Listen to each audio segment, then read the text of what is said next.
Hello, everyone, and Happy New Year.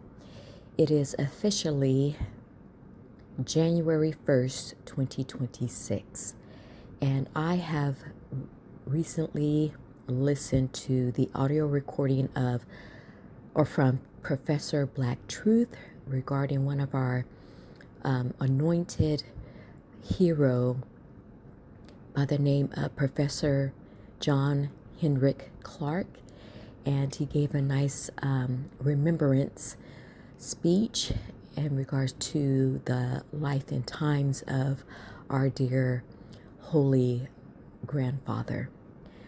Of course, I'm sure that he's probably one of the heavenly anointed that now sits in power in a realm far greater than any one of us. But I have asked that if that is not the case, to anticipate that or the creator of the universe would probably resurrect him back to our time, because we need men such as himself to help us navigate through the world that is now beginning to manifest itself, and the wickedness that we are now seeing fall down or come down, or lose its power and lose its grip and lose its mind and its what little sanity it had in the first place. So I don't know what's going on behind the scenes, but today feels really, really heavy. I was just only out for a little bit, and the weather itself is actually quite alluring. It is rainy outside, and there's just this sweet honeydew that is pervasive throughout the atmosphere here in Northern California. The air smells fresh. So as I was driving through different parts, because I was looking for a particular building site here for some business that I'll be doing tomorrow. But in the location of that, the streets were pretty much bare. Everyone is kind of hibernating at home, it seems, for this first of 2026. There is, I don't know if it's a quiet or a disquiet that has settled in the atmosphere. But I when I was driving and just kind of when I stepped outside of my car, there was just this freshness, this I don't know what the word is for it. And then I thought, wouldn't it be nice, if there were couples out there, families, just to step outside and just kind of walk to the park or walk around, because it was so still today. And anyway, I said that to say that as I was driving through, and then I start to make my way back home, another feeling fell over me, and it's a kind of a real heaviness that that kind of rested, and to be honest, it's still kind of here right now.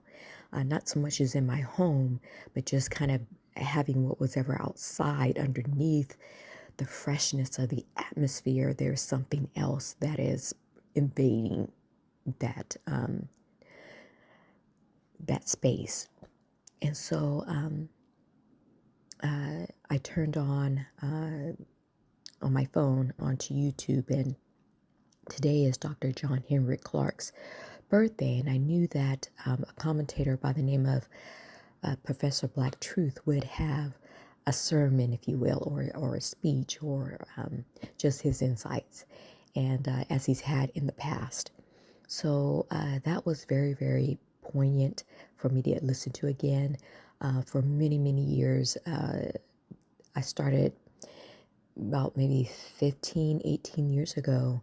A relative of mine who is part of the silent generation and who is still alive today, bless upon her, who was a listener of Dr. John Henrik Clarke. I call him doctor, even though he was self-taught, because he could out maneuver and outthink and out prophesy than some of the best scholars. And he did go up against them. And one of the things that he would say is, one of the things that he would coin when he would go up against anybody who had degrees was,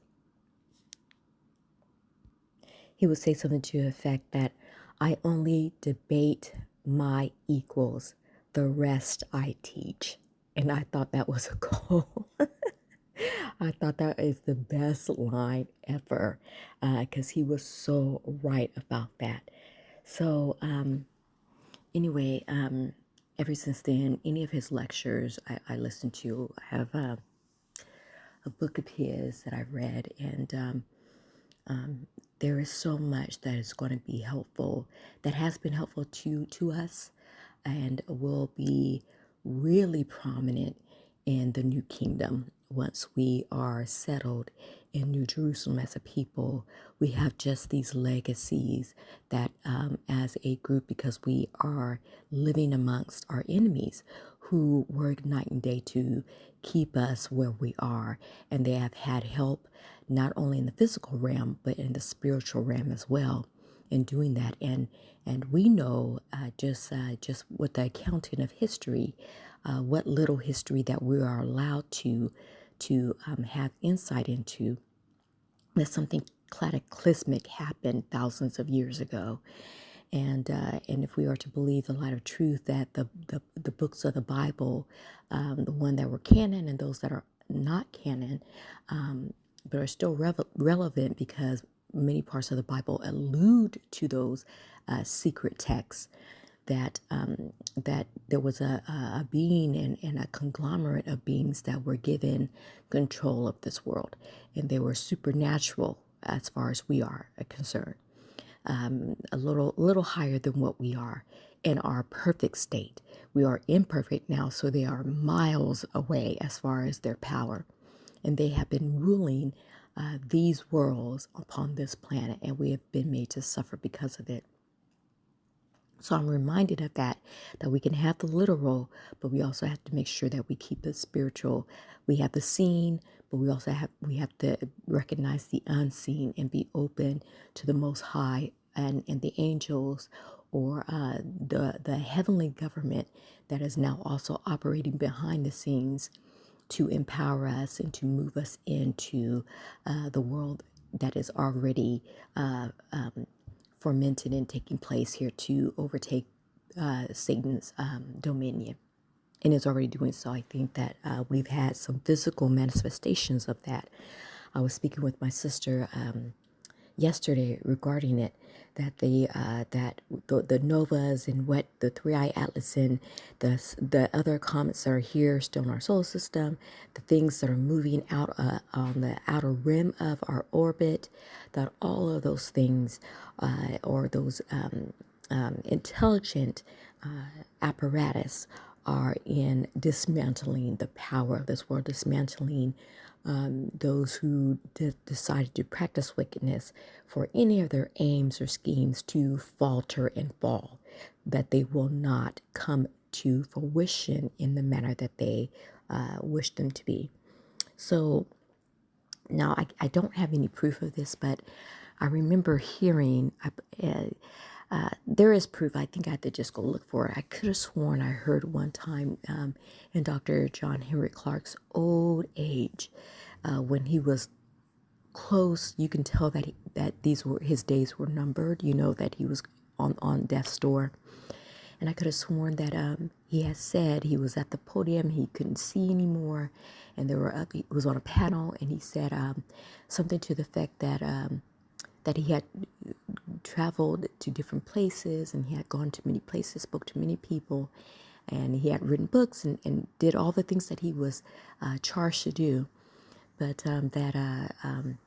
that he thought, I guess his one regret was that he had believed that his people, descendants of American slaves, the true Hebrew Israelites, would be further along than what we were.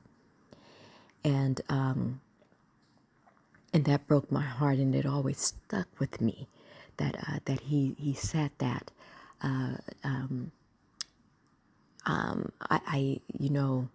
From what I can see as a Gen Xer, is that the hand of Satan, or really the hand of the demons who were supernatural, and the damage of us had been completed, that more than words in written text would be needed in changing our circumstances and our current situation, and even our hearts and our minds, that we would have to have a supernatural force in order to create a situation where all the things that he had did and all that he had given us could be put into operation to uplift us out of the degraded the hole that we are in, and to be able to really to overcome those that practice racism, and those that have practiced discrimination, and those that have their hands all over the resources of the earth, or had their hands all over the resources of the earth, and had been able to use that in order to continue to pummel us into the ground. And so that has to be lifted. And just by our own strength, we are unable to do that. We have tried to do it, and we have lost that war. Or at least we haven't won enough to where we are able to have agency and not be at the bottom, or not be in subjection to the policies and procedures of this government. And I'm not talking about just the American government, but the government that is that calls itself supreme, and that is the cohesive and the glue of that government is whiteness. And so, what I learned in physical matters, just in the operation of the world in the literal sense, is that in order for you to overcome an opposing force, you need an opposite and equal force in order to do it. And so what we need, along with the human element, we need that heavenly force of good to combat the human and spiritual force of evil. And I hope that that makes sense. And so we're not going to talk our way out of it. We're not going to protest our way out of it. We're not going to sit in or sit out our way out of it. We've done everything that human beings who are imperfect can do. And so we need something more. And it takes a lot of courage to recognize that and to turn to something greater than ourselves to help us. And this is what what I learned through the 12-step program, through the recovery program, when human beings are not able to overcome any of their maladies. And and everybody can use the 12-step. There are groups and thought processes and feelings and emotions and all kinds of stuff that you could find yourself in to begin to recover. And most times, if not all times, because of the steps themselves, it says you have to come to believe that there's a force greater than yourself that can help you, because you doing it on your own will is just not going to happen. And so, I don't think that the people in high places taunt God, because they, unlike the rest of the masses, know that God, angels, or a heavenly spiritual realm does exist. They call them aliens. They call them extraterrestrials. Okay, whatever. I'm not going to argue semantics, right? But they know this because they are working with them. And there is evidence from credible people out there that have said this, that when you get to a certain level and they bring you in, then you get to know that truth. That yes, so if there is a component that is working on the earth that is supernatural, and doing all of this in almost perfectly, because we really can't find a spot on this place in this world, especially when transatlantic slave trade began, where there was something, where there was a spot where it was free of evil's touch. So if that exists, then we know that by them existing, that there has to be an opposite and equal effect of good, and beings that are about justice and about rightness and about freedom, real or about liberty. Actually, it's a better name. I don't the word name freedom, but liberty. So this is the time for that now, and I think that for those of us who have assignments and whatnot in the kingdom, we're able to feel different things in the earth that I think a lot of people can go through this world and not even take notice. I mean, really clueless. They just punch a time clock, go home, do their weekend, punch a time clock, go home, do their weekend, punch a time clock, and not really considering that there's anything more. Or they just want a comfortable place in white supremacy. And if you are black or any type of shade of more than white, then your comfortable place will always be disrupted if you're able to even find one. The darker you are, the less the comfortable place is. But with the light of heaven, perhaps you can eke out some type of, I would say, some rest. I think that's the best we can do right now, is just to be, if it's a blessing if we're just giving rest from it, because it's very, very heavy. It's very heavy. So January 1st, 2026, we've left 2025. I think from what I'm getting now is that although I was hoping for something different, I always know that not my time, but on God's time, that probably the spiritual nature, along with the physical coming in, but the spiritual force has to complete its dismantling.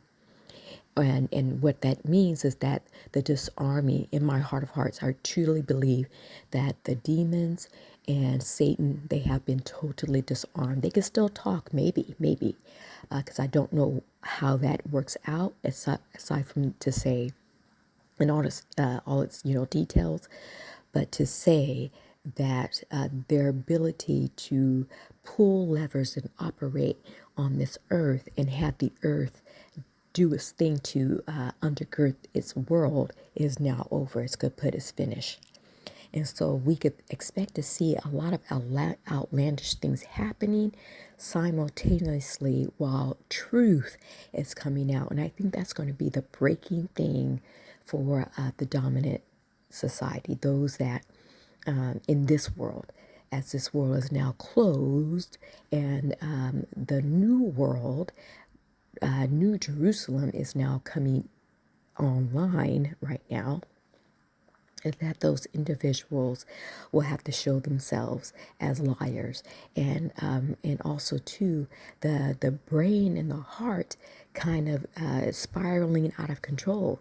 We're probably going to see a lot of that, where a lot of them folks are going to literally spiral because they're just not able to just get a hold of it. And I think the real thing that will probably be taking place inside of them will be their spirit being vexed, their heart and their mind feeling the effects of their hatred and not getting the high or the elevation they were once getting.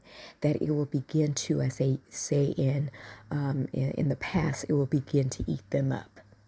It'll begin to fester, and the rot will begin to. So they're going to be very discontent or malcontented, and from the highest all the way down to the lowest. So we can expect them to kind of to spiral out, and know that when that happens, keep praying for our protection, because we're going to need it. And I believe that the Creator of the universe, it will continue to protect us as a people.